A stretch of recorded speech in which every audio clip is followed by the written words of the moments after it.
Good. I'm glad you stopped right on time. Our next speaker is Ermin Sinanović. He's the executive director of the Center for Islam in the Contemporary World at Shenandoah University. And his presentation is titled Embedded Islamism, Evidence from Southeast Asia.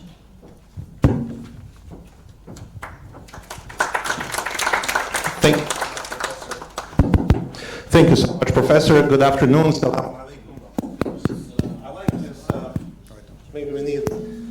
I like this opting out thing. I'll be driving on a toll road on the way home, and I wish I could opt out of paying toll somehow, you know? So maybe we should think of that in different contexts as well.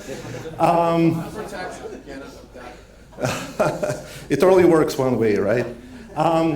So I want to shift our gaze now to Southeast Asia. And I'm having a deja vu somehow because I presented at the second conference of CSID in 2001, which was also at Georgetown University main campus 25 years ago.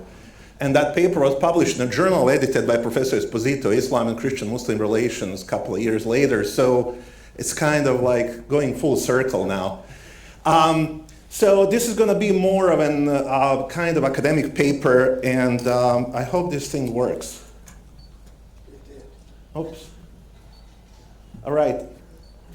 So what I want to do is engage a popular argument in literature about the failure of political Islam and post-Islamism, and provide some sort of an amendment to that thesis by examining two cases from Southeast Asia, Malaysia and Indonesia, and showing how actually Islamism has not failed, even though Islamist parties never got a majority in the parliaments in these two countries, but have actually embedded their policy within the governments that are non-Islamist, but had to do the outbidding with the Islamists, and I'm going to quickly explain that.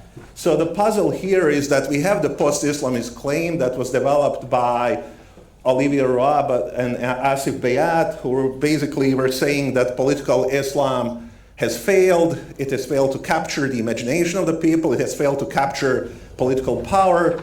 And basically, many of these movements and political parties have moderated. They have found a way to sort of more secularize their own language and policies. And that points to the failure of political Islam, or the emergence of what Asif Bayat called post-Islamism. And he also uses the example of Malaysia and Indonesia to indicate that. And I want to challenge that thesis by saying that actually Islamism hasn't faded or failed. It has embedded itself, and it has embedded itself within the state institutions and not within political movements or Islamic movements or political parties. And I'm going to look at the cases very quickly. In the paper, I go in more depth in that of JAKIM, which is the Department of Islamic Development in Malaysia, Jabatan Kemajuan Islam. Then I look at the Council of Muslim Scholars in Indonesia, MUI, Majlis Ulema Indonesia, Halal Law Pesantren, which is Islamic boarding schools, or the madrasas in Indonesia, education. These are the new sites of Islamist policies, not necessarily political parties or movement or Islamic movements or even political platforms of these movements. And so the best way to study actually Islamist policies is not to look at the platforms of those Islamic political parties, let's say in Malaysia, Indonesia. It is to look at the policies that have been embedded within the state that are pretty much mirroring what these movements and political parties have been calling for all the while. And this durability of Islamist policy or embedded Islamism actually persists across elections and political parties. It doesn't matter who is in power, these policies continue, and they are getting more and more embedded within Malaysian and Indonesian politics.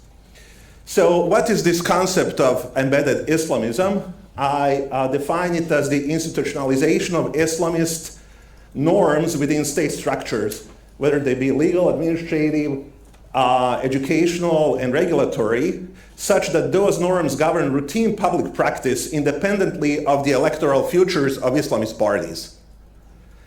And I look at three different aspects of this, that they are institutional, they are embedded with institutions, with state bureaucracies, they are durable, and they are productive.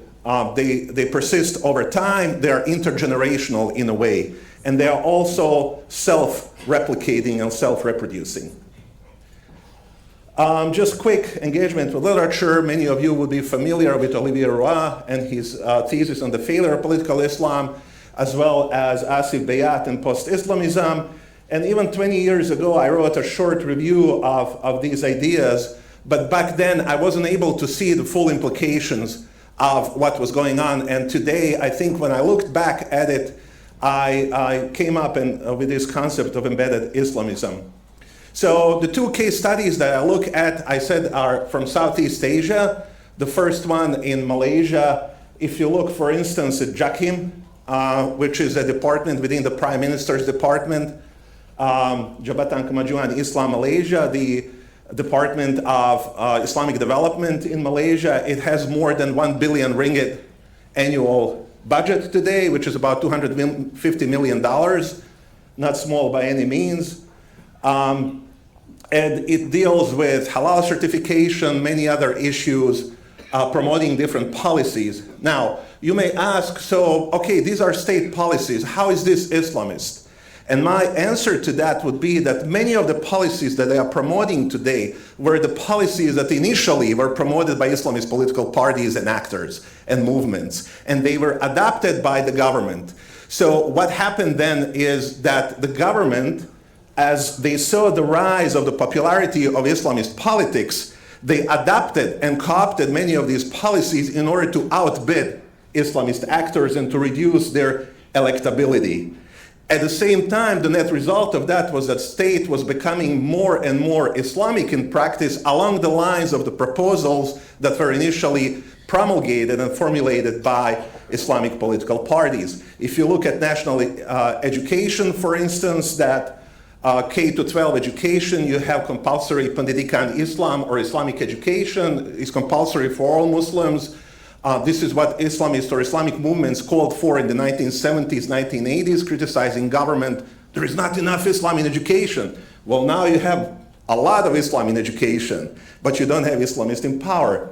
And even if you look at things like Islamic finance, which is another thing that Islamic movements and Islamic political parties have promoted since the 1960s, Malaysia has become #1 Islamic finance hub in the world. And this is not an accidental thing. It is actually something that is a national policy. Bank Negara, or the National Bank, or the Central Bank of Malaysia, actually has a body, regulatory body, that looks into this, develops these policies, mobilizes finances, and so on. So that's very quick, right? But that's to keep it up. And if you look at that statement by the former Prime Minister Mahathir Mohamad, how much time do I have? Oh, I'm just going to flash this at you. 2 minutes. Okay, excellent. He made a statement in 2001 where he said, Malaysia is an Islamic country already. In other words, there is no need for an Islamic party to come and govern. We have already done what they've been asking for. And so in a kind of an interesting way, democratic competition and electoral competition in Malaysia, but also I think we will see that in Indonesia, maybe to a lesser extent, has actually resulted in the state becoming more Islamic, even though the ruling party and the ruling coalitions are not Islamists or not overtly Islamic political parties. If you look at Indonesia, very similar story. You have the Council of Religious Scholars that was established in 1975 that has over time gained more and more power and moved from advisory role to basically more of a putting a stamp on some of the national policies. You have halal economy, and then you have the integration of pesantren education, which are Indonesian Islamic boarding schools, into the national curriculum. And many of these graduates are now populating state bureaucracy. So these are some of the conditions for embedding: state dominance, elite competition, generational reproduction. I think I already mentioned each of these in a different way, so I'm not going to spend much time on this. But I'm going to just mention at the end, what is the implication of this for Islam and democracy? And I think in Malaysia, Indonesia show that Islamic values, democratic participation, and effective governance can reinforce, not undermine one another. both Malaysia and Indonesia had something that political scientists consider a litmus test for a consolidated democracy, which is that they had a peaceful turnover of power from one coalition or party to another without January 6th or any such things, you know. Oh, did I say that loudly? Islam is a civic resource. Legitimacy comes through faith. And I think Southeast Asian model here shows that when the democratic competition takes place, much more robust discussion on Islam and policy can actually happen in the country. So with that being said, I think I'll conclude there, but there is that last sentence in red that I want you to read when you get a chance, that even though Islamic revolution did not happen, the state became Islamic anyway. And that, I think, is the story of Malaysia and Indonesia. Thank you so much.